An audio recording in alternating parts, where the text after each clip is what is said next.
올라갈 때까지 경건하게 그리고 주님과 동행하며 살 수 있었던 배경에는 종말에 대한 신앙 때문이었습니다. 여러분이 인정하든 인정하지 않아든 우리는 종말의 때를 살고 있습니다.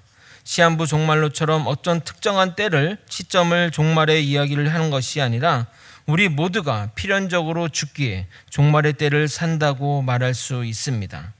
그리고 우리 모두는 이 종말을 아무도 예측하지 못합니다. 버스 타고 출근하다 물에 빠져 죽을 수도 있고, 지하철을 내렸는데 일면식도 없는 사람에게 칼부림을 당할 수도 있습니다. 모두가 종말을 피할 수 없는 운명이라면 우리는 어떻게 이 종말을 대비해야 하는 것일까요? 걱정과 불안과 두려움으로 정말 마지막 때를 기다리며 사시겠습니까? 아니면 부끄럼 없는 인생을 살면서 주님 만나는 기쁨으로 사시겠습니까? 이슬람 교도들은 자신이 평생 행한 착한 일과 나쁜 일들을 양쪽 저울에 달고 착한 일로 기울면 천국에 가고 또 나쁜 쪽으로 기울면 지옥에 간다고 믿습니다. 물론 우리 하나님은 행위에 따라 심판하는 분이 아니기에 그들의 생각은 틀렸지만 가끔 우리는 우리의 삶을 이런 저울로 점검하는 시간이 필요하다 생각합니다. 착한 일, 나쁜 일로 구분하는 것이 아닌 주님을 기쁘시게 했는지 아니면 주님을 괴롭게 하고 걱정스럽게 했는지로 말입니다. 오늘 읽은 창세기 6장은 인간의 죄악으로 인해 인류 최초의 심판인 홍수 심판의 사건 배경이 되는 내용이 기록되어 있습니다. 에녹과 같이 주님과 평생 동행했던 삶이 아닌 하나님을 한탄하게 만드는 삶을 보게 될 것입니다.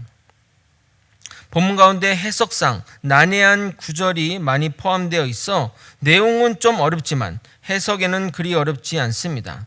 그 내용을 먼저 살펴보고 우리의 죄악에 대해 하는 하나님의 반응을 보면서 우리 시대와 우리의 삶을 다시 한번 되돌아보는 시간이 되었으면 좋겠습니다. 오늘도 주님이 주시는 깨달음과 은혜가 넘치기를 예수님의 이름으로 소망합니다. 하나님은 인간을 창조하면서 축복하기를 생육하고 번성하고 땅에 충만하라 하셨습니다. 하나님의 입장에서는 하나님의 형상을 닮은 인간이 지구상에 넘쳐나는 것은 생각만 해도 기분 좋은 일일 것입니다. 자녀가 어릴 적에는 저를 닮은 아이들이 이 세상에 있는 것만으로 너무 행복해서 가능하면 저도 양아준 집사처럼 아이 한 명을 더 낳아 4명을 자녀를 기르고 싶었지만 아이들의 반대로 뜻을 접어야 했습니다.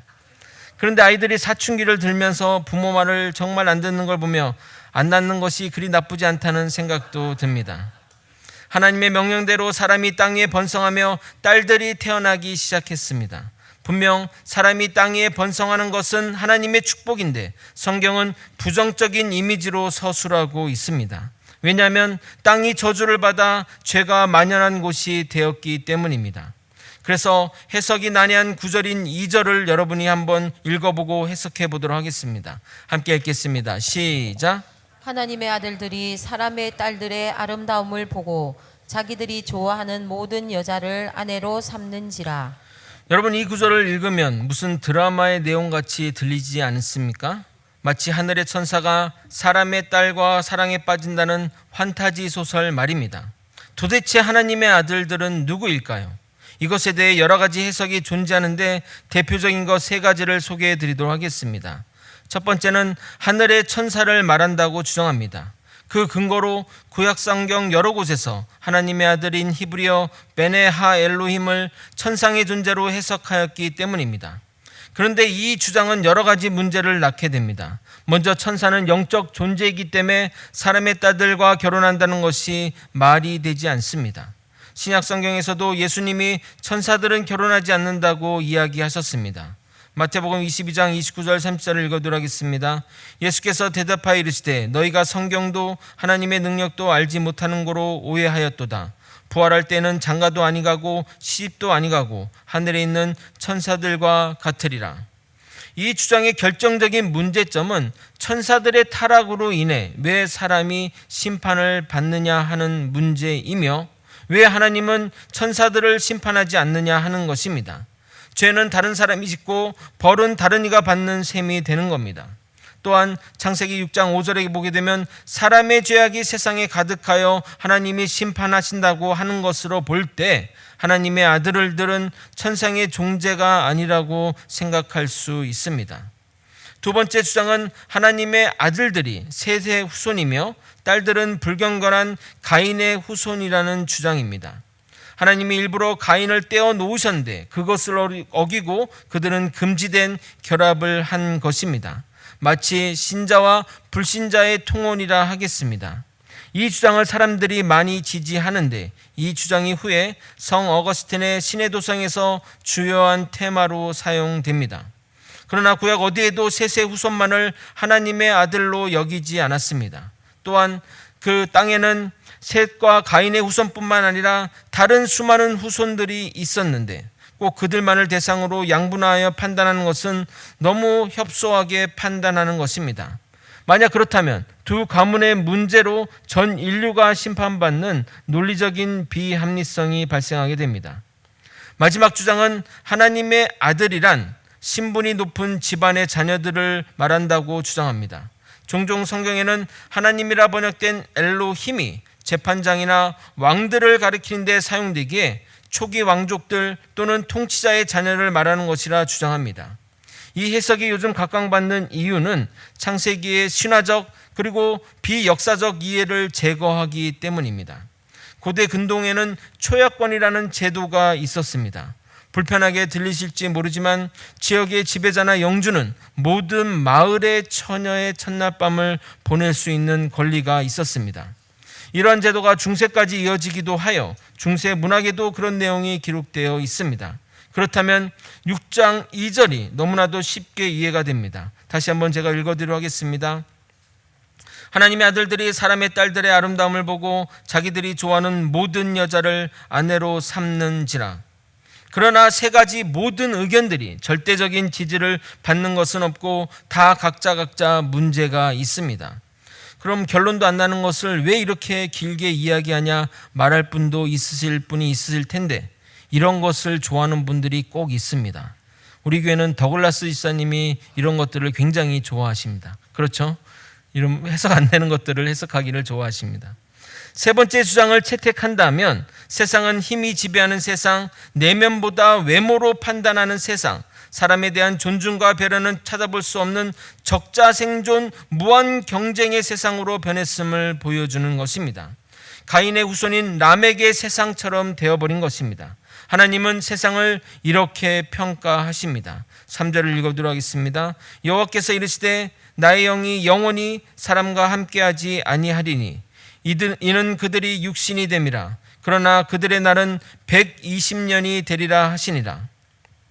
하나님의 영이 없다면 인간은 먼지에 불과한 존재입니다. 육에 따라 육의 욕심을 채우며 살아가는 인간에게 하나님이 함께 하심을 기대하기란 불가능한 일입니다. 점점 인간의 세상은 악의 연대기로 나아갈 것입니다.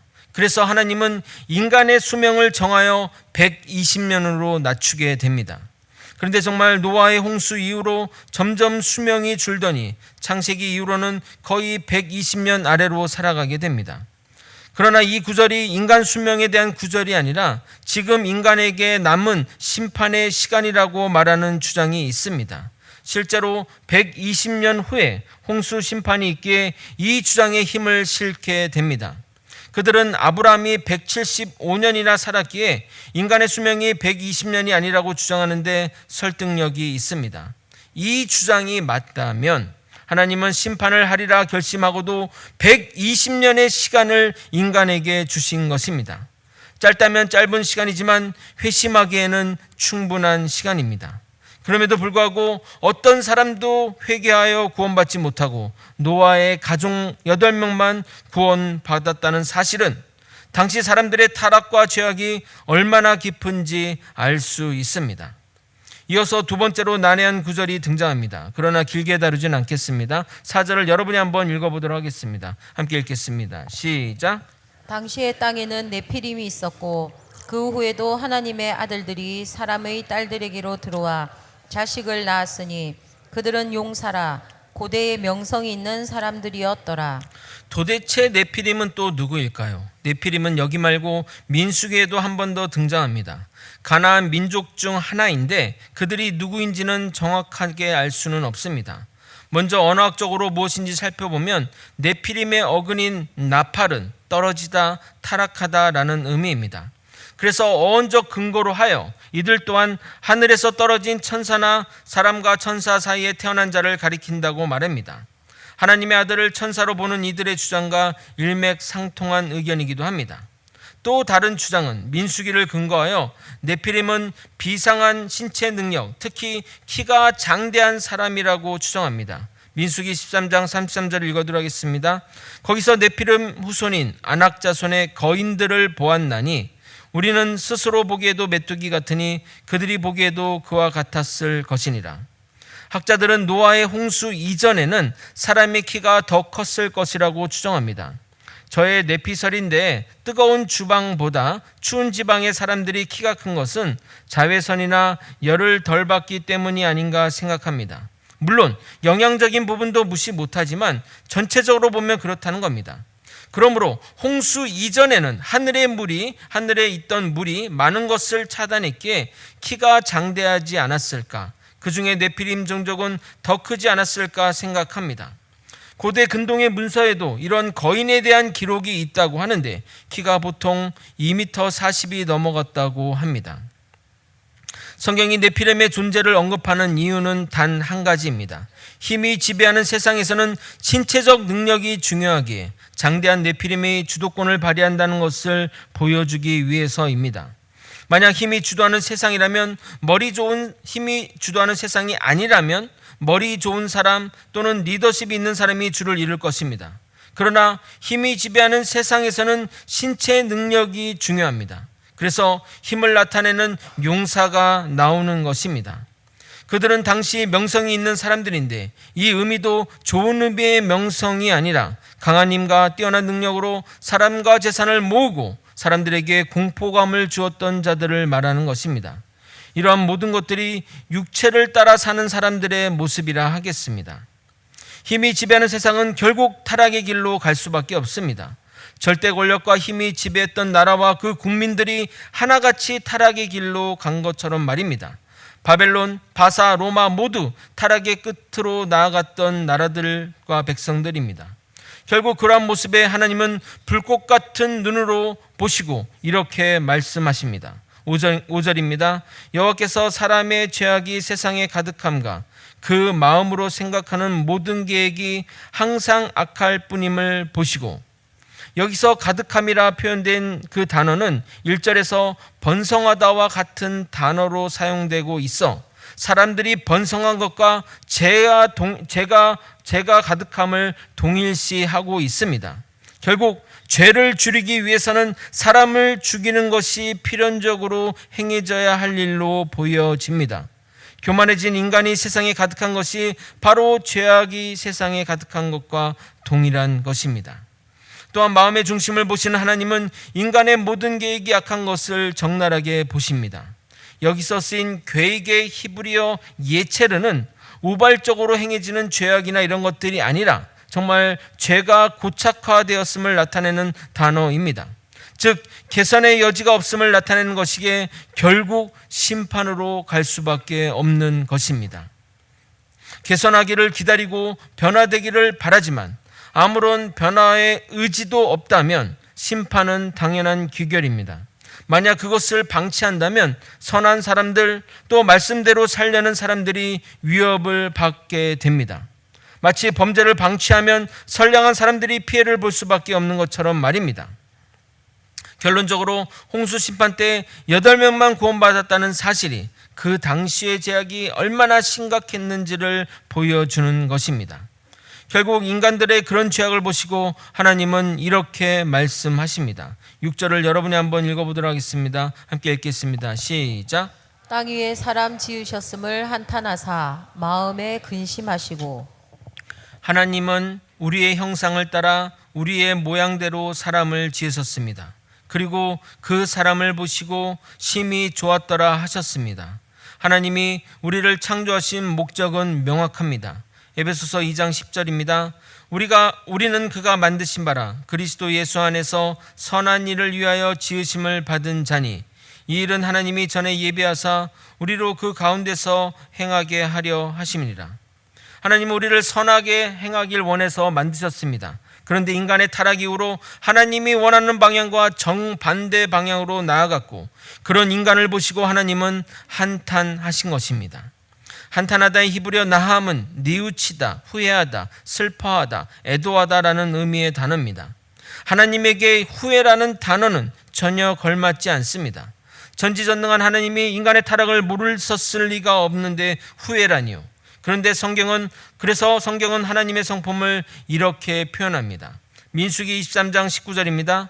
하나님은 사람이 아니시니 거짓말을 하지 않으시고 인생이 아니시니 후회가 없으시도다. 어찌 그 말씀하신 바를 행하지 않으시며 하신 말씀을 실행하지 않으시랴. 물론 하나님은 우리 인간과 같은 후회를 하지는 않으실 것입니다. 내가 그걸 샀어야 되는데, 내가 그렇게 말하지 말았어야 되는데 와 같은 인간적인 후회는 하지 않으실 것입니다. 그렇다고 하나님이 감정이 없으신 분은 아닙니다. 우리는 너무 하나님을 기계적으로 이해합니다. 항상 말씀드리지만 하나님은 인격적인 하나님이십니다. 하나님은 그 사실을 아셨어도 후회하고 한탄하실 수 있습니다. 우리가 가끔 국가대항전으로 브라질이나 아르헨티나랑 경기할 때가 있습니다. 객관적으로 우리가 열세이며 이길 확률이 극히 낮습니다. 친선전이 아니고 최고의 선수가 나서는 단두대 매치라면 더욱 우리가 이길 수 없습니다. 그런 사실에도 불구하고 우리 팀이 경기에서 지면 당연하다 생각하십니까? 아쉽고 안타깝지 않냐 이 말입니다. 하나님도 아십니다. 그러나 하나님은 신락 같은 희망으로 인간을 기대하신 겁니다. 하나님이 예상한 대로 인간이 죄악을 지르니 에고 네가 그렇지 그럴 줄 알았다 말하시겠냐 이 말입니다. 하나님은 아셨어도 한탄하셨다는 겁니다. 그러므로 본문은 하나님께서 당신의 형상대로 창조하신 피조물인 인간이 범죄함으로 인하여 멸망받을 수밖에 없게 된 그 상황에 대한 안타까움을 인간의 측면에서 이해하기 쉽게 표현한 것입니다. 또 하나님의 근심은 앞으로 계속 저지를 인간들에 대한 근심입니다. 인간이 죄를 지어 징벌할 때 통쾌하시며 시원한 마음으로 하시는 것이 아니라 마치 사랑하는 자녀를 회초리를 드는 부모의 마음으로 하시는 근심입니다. 우리는 하나님을 한탄하게 만들고 근심하게 만드는 존재가 되어서는 안 됩니다. 하나님을 기쁘시게 하고 영광을 돌려도 시원찮은데 어찌 우리가 하나님의 근심거리가 되어서야 되겠습니까? 결국 인간이 회복할 수 없는 죄악을 보시고 하나님은 결단하십니다. 7절을 여러분이 한번 또 읽어보도록 하겠습니다. 함께 읽겠습니다. 시작. 이르시되 내가 창조한 사람을 내가 지면에서 쓸어버리되 사람으로부터 가축과 기는 것과 공중의 새까지 그리하리니 이는 내가 그것들을 지었음을 한탄함이니라 하시니라. 항상 이런 심판의 메시지들은 죄인인 인간에게 불편한 메시지입니다. 그래서 어떤 이들은 어떻게 하나님이 자신의 자식이라고 말하는 자들을 죽음과 종말을 선포할 수 있냐고 말합니다. 그럼 저는 그들에게 반대로 물어보고 싶습니다. 아니, 하나님을 아버지로 생각한다면 왜 그분에게 돌아가려는 생각은 전혀 하지 않습니까? 7절은 심판을 바로 하시겠다는 말이 아니라 앞으로 있을 심판의 경고입니다. 그리고 우리에게 무려 120년의 시간을 주셨습니다. 그러나 아무도 돌아오지 않았습니다. 하나님의 심판을 예를 들어 설명해 보겠습니다. 부모가 자녀에게 규칙을 세웠습니다. 밤 11시가 되면 핸드폰을 그만두고 잠자리에 들라고 했고 자녀도 그렇게 하겠다고 약속했습니다. 만약 이 약속을 어기면 핸드폰을 빼앗고 매도 맞기로 했습니다. 그런데 자녀가 10시 50분까지 핸드폰을 하는 겁니다. 이제 1분만 지나면 약속을 어기게 되었는데 드디어 내가 자식을 혼낼 수 있구나 기뻐할 부모가 있습니까? 야호! 드디어 11시 넘었어. 너 아직도 핸드폰 했지? 드디어 이놈을 내가 때리게 되었어. 와우! 이렇게 할 부모가 있냐 이 말입니다. 정상적인 부모라면 제발 자녀가 약속대로 지키기를 손꼽아 기대할 것입니다. 그리고 약속을 안 지켰는데 그냥 유야무아 넘어갈 부모가 또 어디 있겠습니까? 그럼 자녀가 이것 봐라, 약속을 어겨도 뭐라 안 그러시네, 밤새 핸드폰 해야지 하지 않냐 이 말입니다. 하나님은 앞으로 오고 올 세대들에게 교훈을 줄 필요가 있습니다. 마치 처대를 때려서라도 다른 자녀들에게 교훈이 되도록 하기 위해서 말입니다. 여러분, 예화는 본문 설명 목적으로만 사용되는 것이지 다른 사정들은 고려하지 않습니다. 그렇다고 자식을 주는 부모가 있느냐 이런 식으로 여러분이 확대해서 물어보면 또 답이 없습니다. 그냥 요 상황들을 설명하기에 비유하는 겁니다. 본문에 쓸어버리되라고 번역된 히브리어 마하는 철저하게 파괴하거나 기억을 말끔히 없앨 때 쓰는 표현입니다. 그래서 하나님의 심판은 세상의 죄악과 악한 것을 모두 쓸어버리시겠다는 것을 의미합니다. 그러나 하나님은 심판으로 끝을 맺지 않으시고 항상 구원과 희망을 우리에게 남겨주십니다. 그러므로 심판의 목적이자 결론은 구원입니다. 하나님은 노아를 통해 하나님의 계획들을 이루어 가십니다. 8절을 같이 한번 읽도록 하겠습니다. 함께 읽겠습니다. 시작.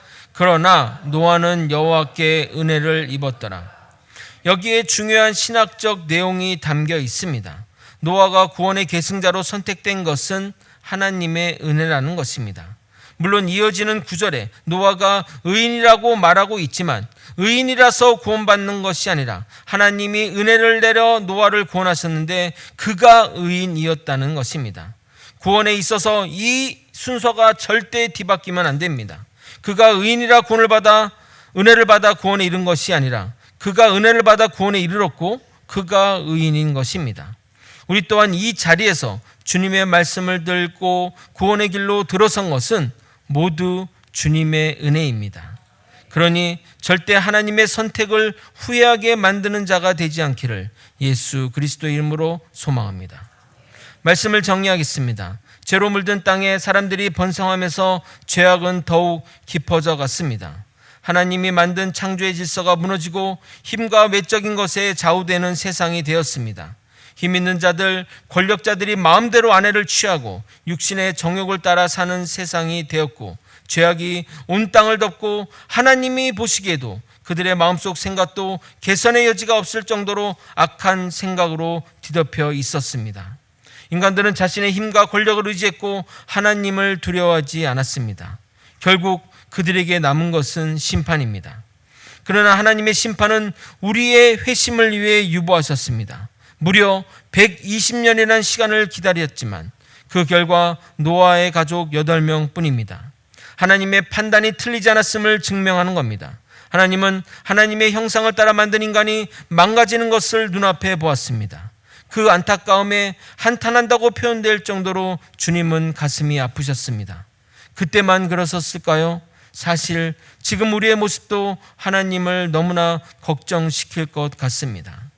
주말 저녁 드라마의 대사인데 며느리가 시어머니에게 이렇게 말합니다. 사랑합니다. 시어머니가 아니라 여자로서 말입니다. 가족이 보는 드라마의 대사라고 하기에는 상상할 수 없는 표현이 방송을 통해 전파되고 있습니다. 세상이 이렇게 타락했습니다. 분명 하나님은 심판을 유보하고 계신 것입니다. 그러나 반드시 알아야 할 것은 끝까지 유보하시지는 않는다는 사실입니다. 반드시 심판은 이루어질 것입니다. 우리는 양당간 결정해야 할 것입니다. 주님을 경외함으로 주님과 평생 동행하든지 아니면 죄악으로 주님을 한탄하게 만들며 주님의 심판을 받든지 말입니다. 여러분, 종말의 때입니다. 여러분의 인생이 하나님을 한탄하게 만들고 스스로도 한탄하지 않는 인생이 되기를 예수님의 이름으로 축원드립니다. 아멘. 기도하시겠습니다. 하나님의 말씀 따라 살아가는 우리 모두가 되게 도와주옵소서. 우리의 죄라고 우리의 타락으로 하나님을 얼마나 걱정시키고 한탄시키는 우리의 모습이 하나님 우리의 모습이 그 타락의 모습이 우리의 모습이라 아버지 회개하고 나아가고자 합니다. 주님, 정말 우리의 죄악을 용서하시고 온전히 주님으로만 믿음으로만 살아가는 우리가 되게 하여 주시옵소서. 사랑이 많으신 예수 그리스도 이름으로 기도드렸나이다. 아멘. 바로 이어서 전도